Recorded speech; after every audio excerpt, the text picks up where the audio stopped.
एक दिन एक जंगल में एक बड़ा शेर रहता था। वो जंगल का बादशाह था और सब जानवर उसकी इज्जत व एहतराम करते थे। एक रोज़ एक चिड़िया इस जंगल में आया। ये चिड़िया बहुत खूबसूरत थी और उसके पर नीले और सब्ज रंगों से लुभाया हर कोई। इसकी गाने की आवाज़ भी बहुत दिलकश थी। शेर ने चिड़िया की आमद सुनी और देखा कि वो बहुत ही खूबसूरत और महबूब जानवर है।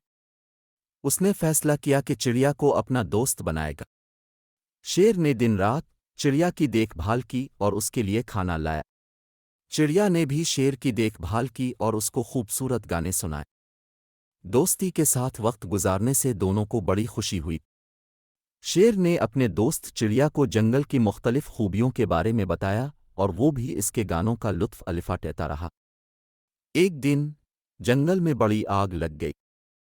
शेर ने फौरन चिड़िया को बताया और कहा, चिड़िया, यहाँ से निकलने का वक्त आ गया है, तो अपने परों का इस्तेमाल करके दूसरे जंगल में जा सकती है। चिड़िया ने दिल को थामते हुए शेर का शुक्रिया अदा किया और दोस्त के दिल की गहराइयों से दूसरे जंगल की तरफ रास्ता बनाने लगी। दोस्ती और एक दूसरे की मदद करने के बाद उन्होंने दूसरे जंगल में पहुंचकर अमन का महसूस किया। चिड़िया ने शेर को दिल से शुक्रिया अदा किया और दोनों ने वक्त गुजारने का वादा किया कि हम हमेशा एक दूसरे के दोस्त रहेंगे। इसके बाद जंगल में दोस्ती और मोहब्बत की खुशबू फैल गई और हर जानवर खुशी खुशी में रहने लगा।